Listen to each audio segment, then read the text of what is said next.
In Game 3, the Coachella Valley Firebirds get a dominant win. Let's talk about how it went down on today's episode of Locked On Kraken.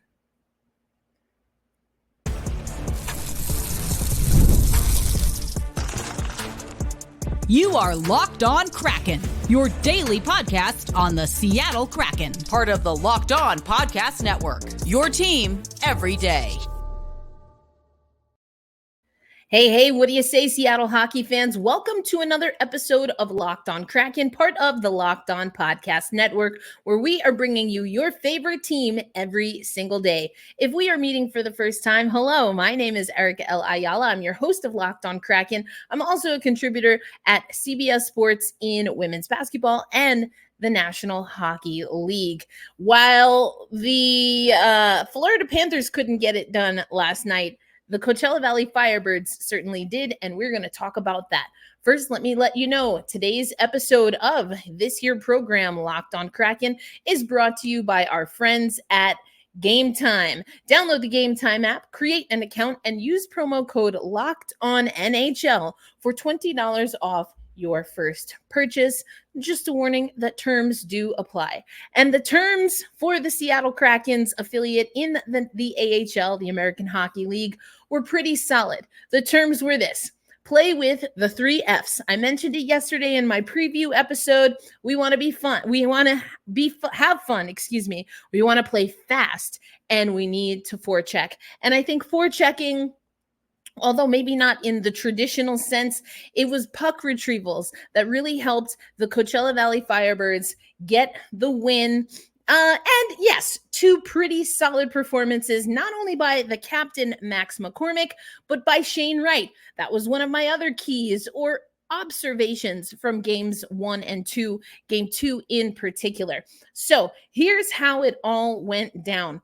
A 6-2 win for the Coachella Valley Firebirds. I also wanted to see them do better on the power play. They did convert on 1 power play goal. They did also give up a power play goal.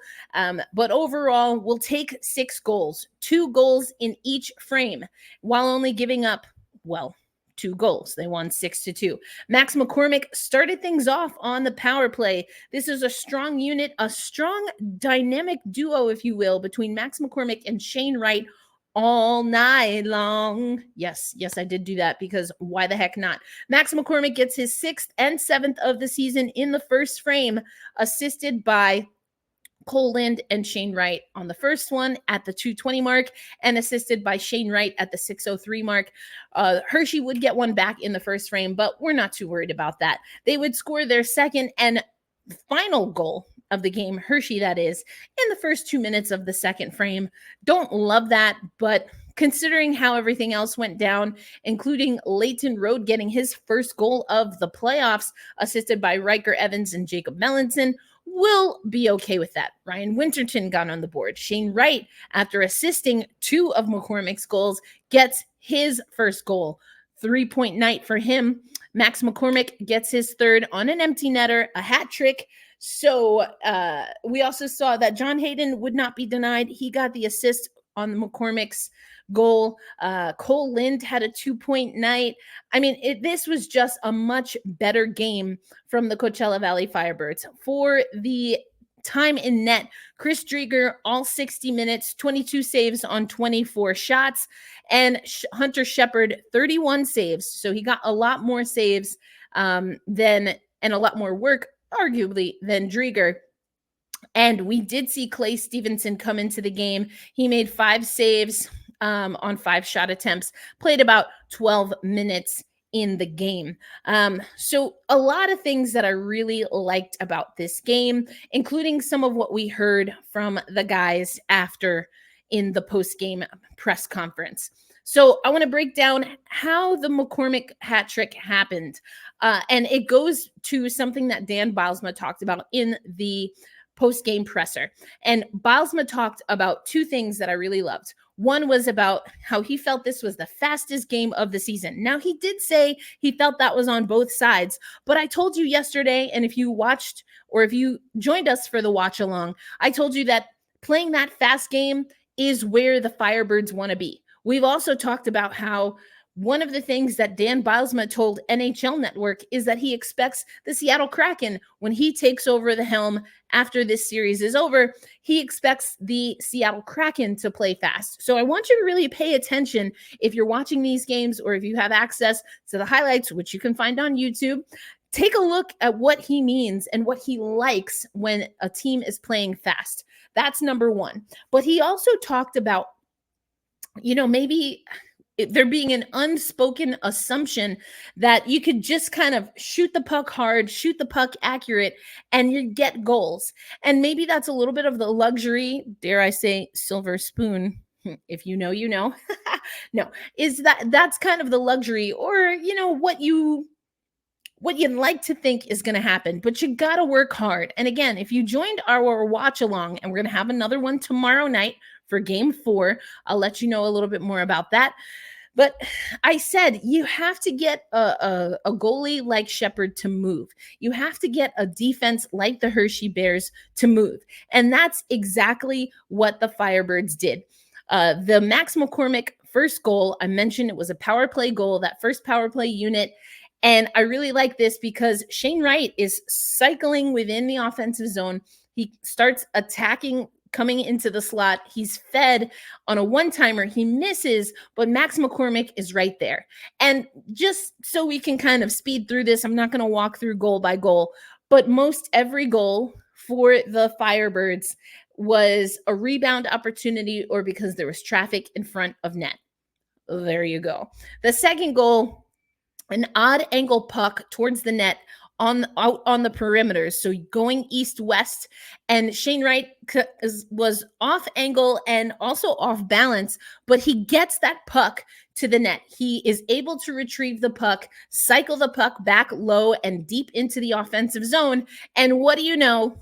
Max McCormick is right there. And then, of course, McCormick also got the empty net goal. I also liked something that McCormick said after the series, or after the game, about the series, and I'm going to get to that in a little bit. But I told you Dan Bylsma felt that this was the fastest game of the season. They're focusing more on gritty goals.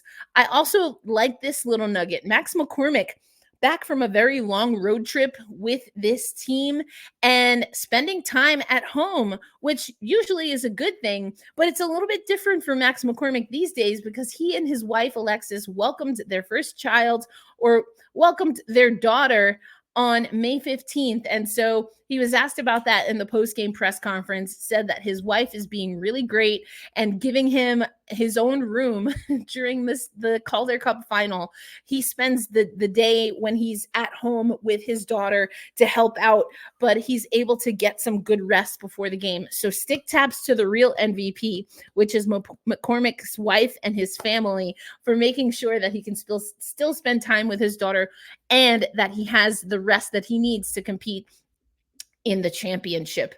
I mentioned this, but a lot of the offense came from puck retrievals, cycling. Liked what I saw a lot better with the 50-50 puck battles. And again, they played with the 3 Fs. Forechecking, fast, and fun. I love the 3 Fs. I wish we would have seen more of it in the Seattle Kraken season, but what can we say? So Max McCormick, of course, takes the cake, or the first star, because he had 3 goals, the hat trick, if you will. But this was a much better game for Shane Wright. He also had 3 points. He was playing a lot better. And I talked about this in the last handful of episodes. I think it was, when you're coming from a bad injury, you just need to get a more adjusted to the pace of a hockey game. But these are not just any hockey games. We're in the Calder Cup final. There is a championship. There is a trophy on the line. And so it's good to see that Shane Wright's getting a little bit more into his groove. And that's kind of what Dan Bylsma felt was happening with the team overall. Even though they didn't have to travel to Hershey, they still had an extended break. And Dan Bylsma was asked about that. He answered it and went back to the Calgary series. Remember, we spoke to Jessica Campbell, and that Calgary series, Dan said the other night, or last night, I should say, took them about a game and a half to get settled in. And maybe they took for granted that they were able to start early and start hungry in game one on the road, but they didn't have that energy. I'm reading between the lines a little bit of what Bylsma said, but we talked about that yesterday on yesterday's episode. There just wasn't a fight, a desire. There wasn't a focus for the team. There wasn't discipline for the Firebirds, and they came out flying at home. So you absolutely love to see it. But of course, nothing was perfect. And for me, there were breakaway chances that Hershey was able to get. One that did convert to a goal, and another one where Chris Driedger does what Chris Driedger has been doing. That being said, I want to see them clean up. There is a little bit of a balance between playing a fast and aggressive game like the Firebirds do. And I kind of joked with Ann Kimmel in our watch party, in our watch along, right? I mean, Grant Fuhr is a perfect example. You have a team that's so good offensively. They move the puck well. They skate fast. And if you shoot the puck hard, if you're coming in with speed, that means it's repelling off, especially if it's not hitting the net. It's hitting the pads, it's hitting other players, it's hitting even the post. That thing's going to repel off very quickly because it's coming in at a high velocity. That means you have to be able to recover well. And those are the chances that Hershey seems to be waiting for. So it's something that I just want us to keep in mind as we're watching the games. I think the Firebirds have more than enough, if you will, firepower to be able to combat it, but you don't want to give up those kinds of goals, those breakaway goals at inopportune moments, because it can shift the momentum. Other thing I want to mention is that this is the second game in a row without Andrew Podorowski. He got injured in the first frame, in the first period of game one. So we did see other players stepping up. Hopefully we can see Potsy return, but it's something that we'll have to keep an eye on. Coming up on today's episode, there was something else that Dan Bylsma said in the postgame, and it relates to potentially what could be missing, or at least one of the missing ingredients for the Seattle Kraken in the coming season. We're going to talk about that. And then later on the show, I went through the top defensive prospects, but I want to go back to Locked On NHL prospects and get their opinions on 4 players. I guess one technically is a defender, but 4 players that I think we maybe want to consider, or that I would consider if I were the Seattle Kraken in the upcoming NHL Entry Draft. We'll get to that and more coming up on Locked On Kraken. Mentioned it at the top of the show. Today's episode of Locked On Kraken brought to you by our friends at GameTime. I love using GameTime. I travel a lot. I'm about to be traveling soon, and I love to explore different places, but not through the eye of a tourist, kind of as the locals do it. And so sometimes that means going to really cool shows and general admission only theaters, or catching a baseball game, especially when I'm in Seattle, catching an M's game. And the way that I find tickets last minute and for a really good price is by using the GameTime app. It's an authorized marketplace for Major League Baseball, and shout out and stick taps to the Major League Baseball community. I'll also talk about this outside of the ad reads, but we lost, the amazing Willie Mays, and, just a tough time. But it's also a celebration because MLB is celebrating the Negro Leagues this weekend. Anyway, if you're in Birmingham, Alabama, and you want to check out some of the celebration of the Negro Leagues, if you are in Seattle, like I often am, and you want to go check out the M's game, you want to check out the Seattle Storm, whatever the case, you need to check out GameTime. So download the GameTime app, create an account, and use promo code LOCKEDONNHL for $20 off your first purchase. Now, terms will apply, but again, that's go to the GameTime app, create an account, and redeem code LOCKEDONNHL, and that will get you $20 off. Download GameTime today.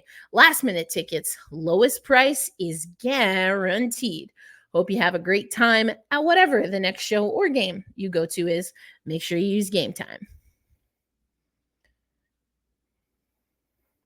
Thanks as always for making Locked On Kraken a part of your daily destination. And if you're listening on our ad-free platform via Amazon, I just want to say again that thinking of the entire baseball community. We found out that Willie Mays, the amazing center fielder, played for, of course, the New York Giants, the San Francisco Giants. He passed away at 93, also known as the Say Hey Kid.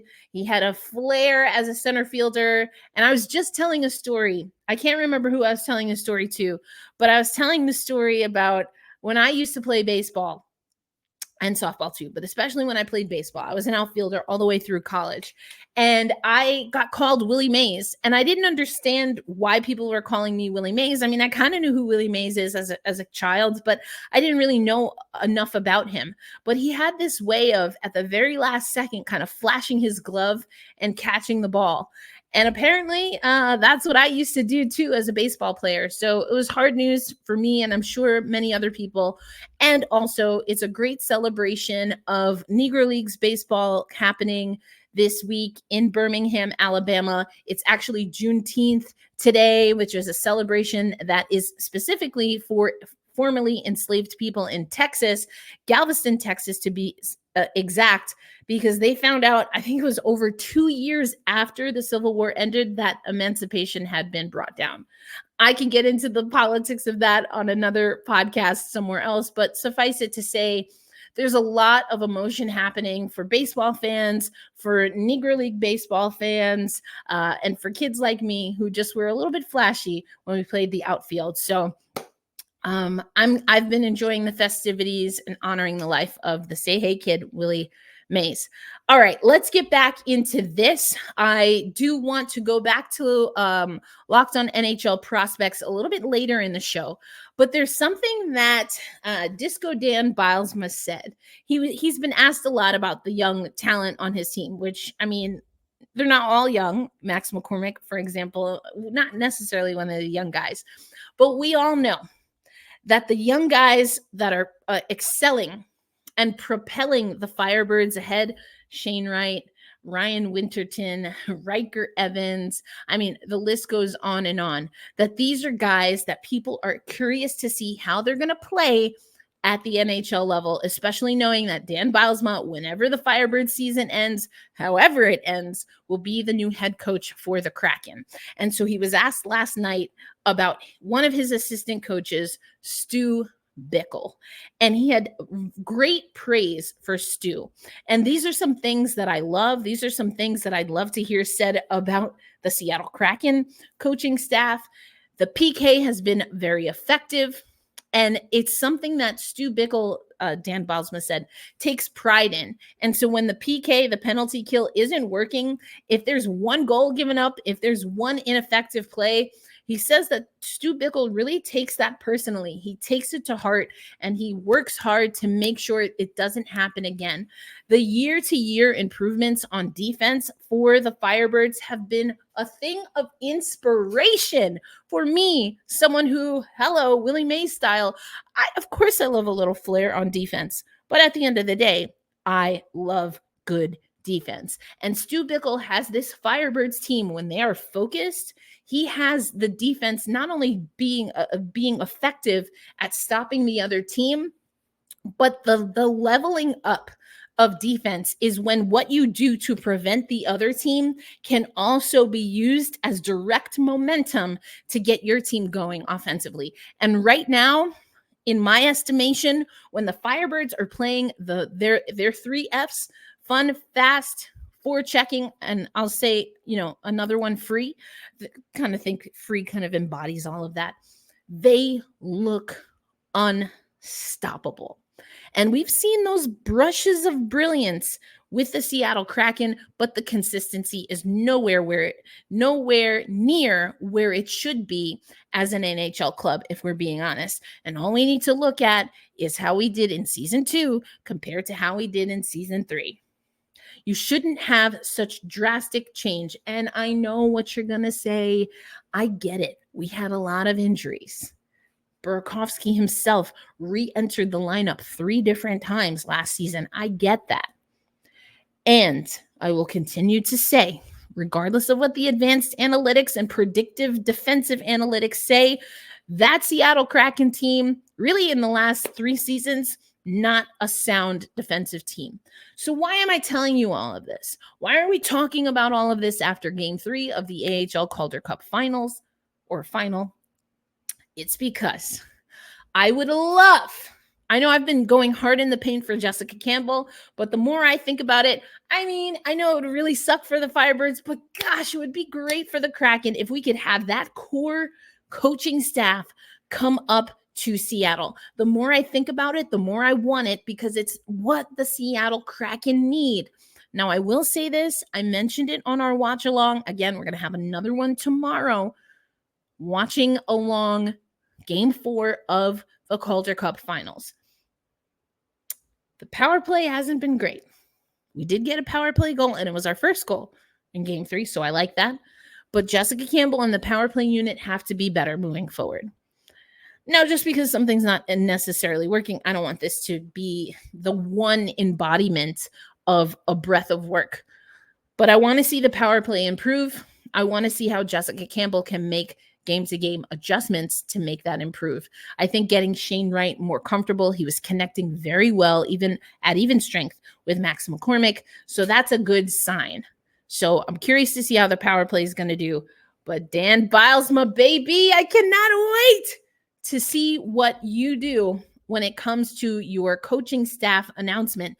And speaking of Disco Dan and the like, we'll get our first crack at the new Kraken head coach at a development camp that's happening next month. If I was not preparing to go to the Olympics, I would be here.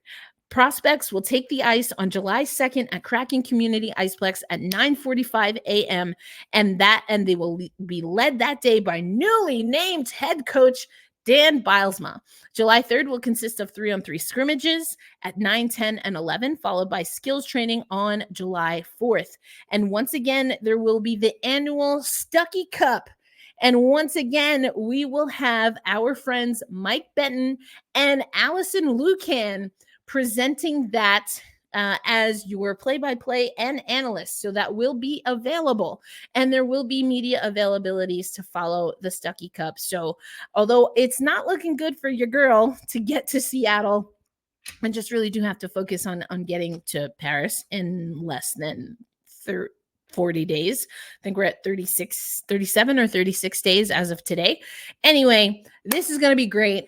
I wish I could go, but I'm planning once again to head to training camp. So we'll do it that way. Oh gosh, I don't know how long it's going to take for Dan Bylsma to announce his staff, but I'm freaking excited. And I'm glad he spoke about Stu Bickel. We're going to close out today's episode of Locked On Kraken, taking you back to Locked On NHL Prospects. Now, if you remember yesterday's show, if you haven't listened, spoiler alert, go check that out.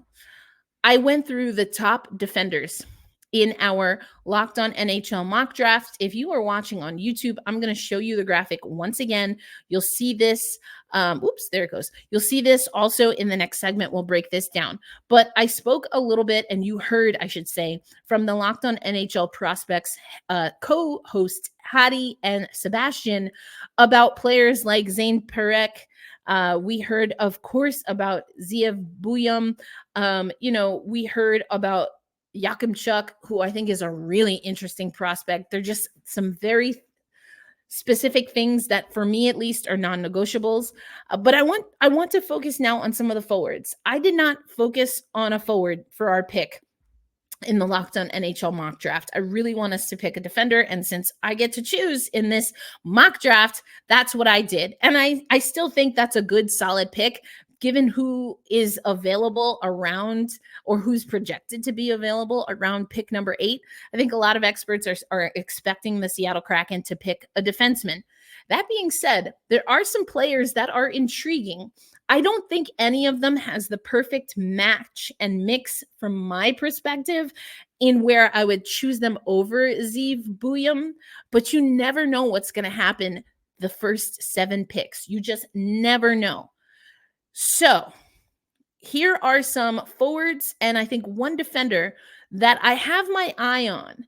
Again, not everyone is a perfect fit, but depending on how the draft goes, I could maybe see some of this working out for the Seattle Kraken. That's what's coming up next as we close out today's Wednesday episode of Locked On Kraken.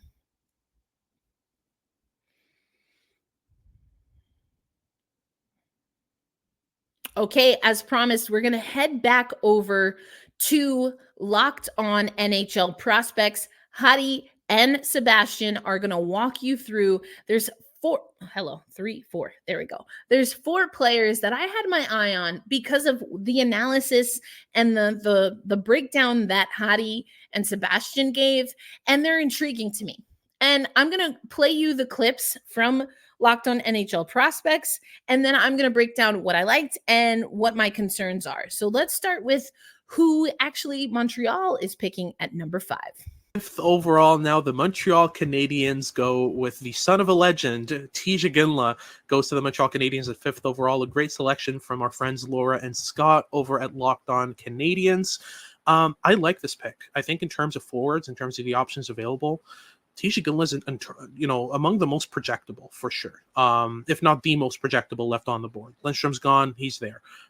With Igina, what's so interesting is the board mechanics, his ability to manage the boards. He's the most dominant board player in this draft, not just because he's physical, but because the energy level's there, the mechanics are there, the ability to, make plays inside of contact, his ability to play small give and goes off the boards. He's incredibly intelligent, a fantastic goal scorer. I mean, he scored 47 goals in 64 games for the Kelowna Rockets of all teams. That's a feat. So he's a great goal scorer for sure, heavy and accurate shot, but also I think the playmaking goes underrated with Igina. He's got really, really good small area playmaking.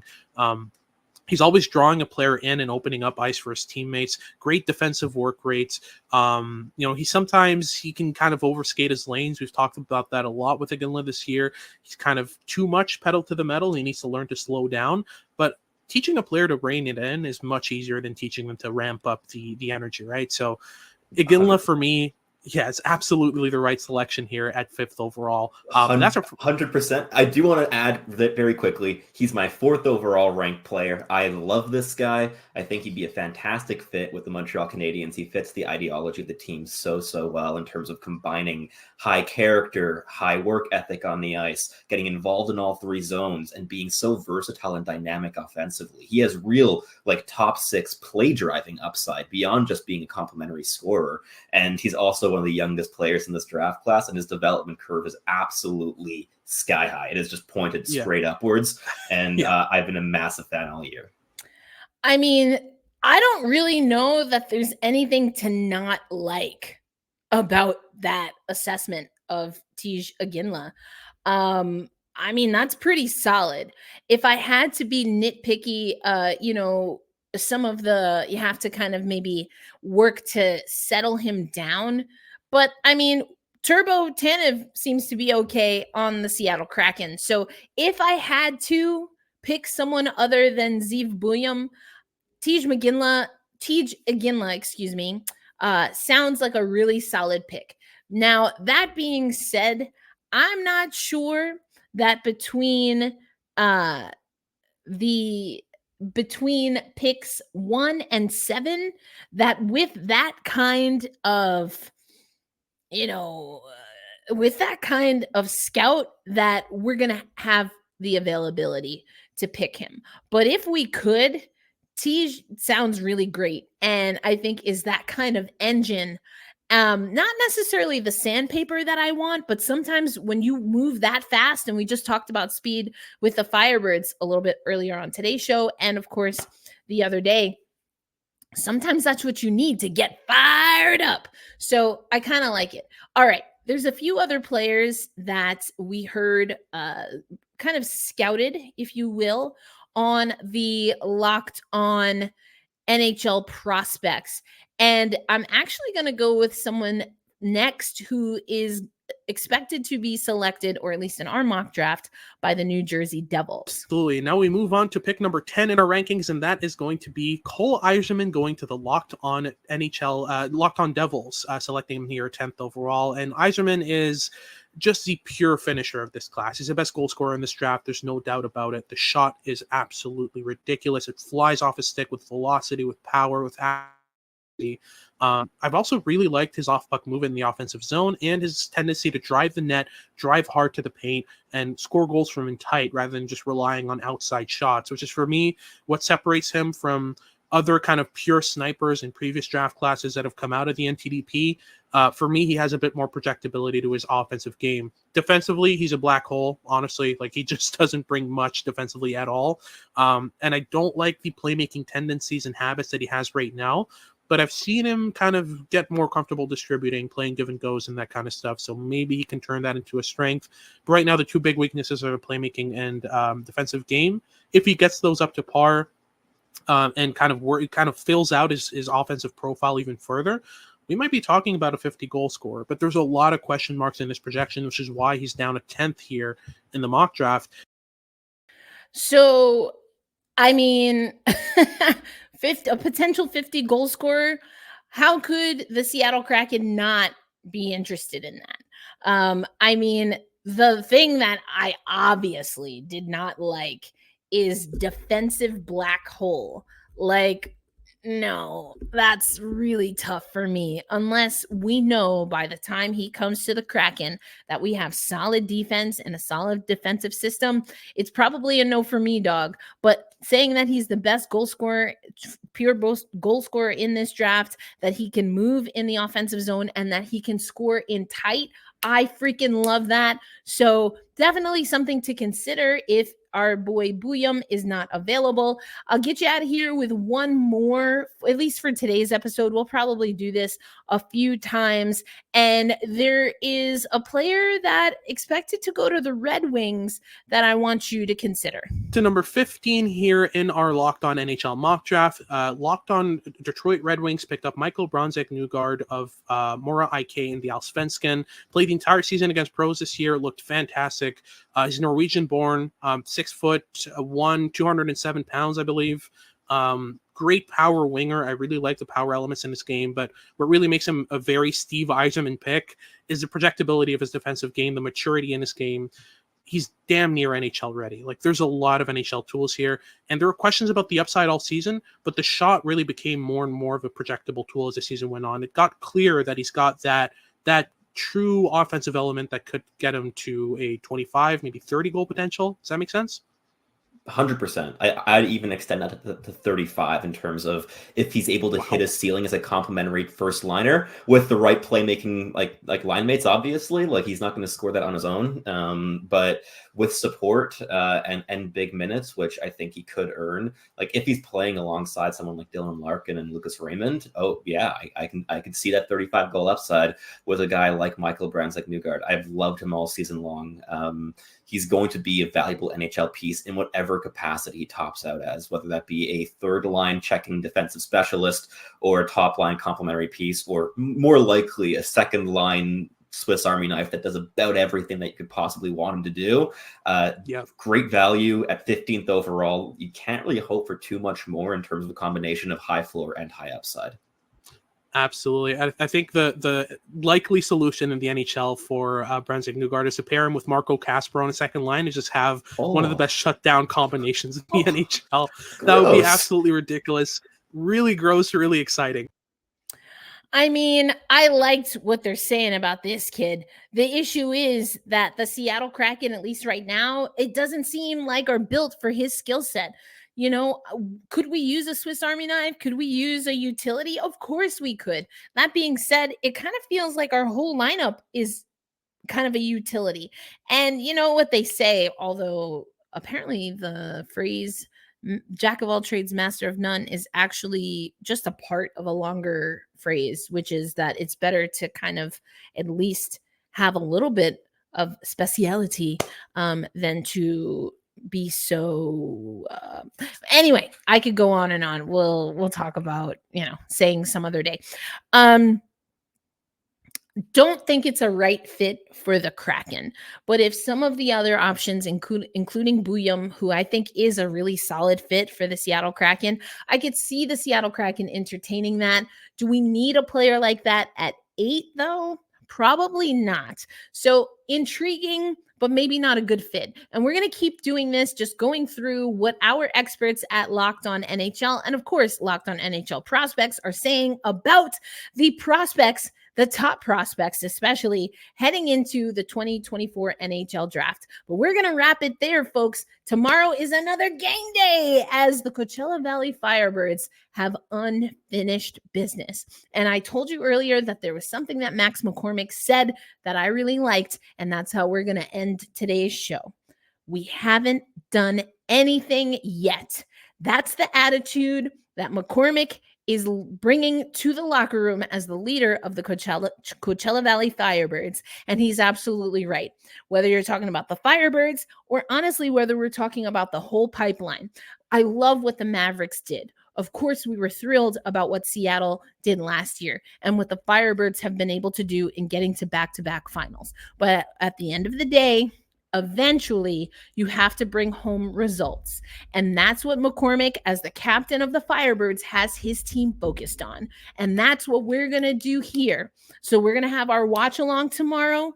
Make sure, if you're not already, that you subscribe to Locked On Kraken. Also, there's a new feature. I think every time I say subscribe, if you're watching on YouTube, the little subscribe button that's right underneath the screen and this video will kind of light up, and there's a little animation. So no excuse. The subscribe button should be lit up for you right now, just like the Firebirds lit up the lamp in Game 3. So make sure you subscribe and you hit the notifications, because that is how you will know all the details about the watch along. But of course, you can always join me for tomorrow's episode of Locked On Kraken, where I preview Game 4 and what the Kraken affiliate need to do to get the win.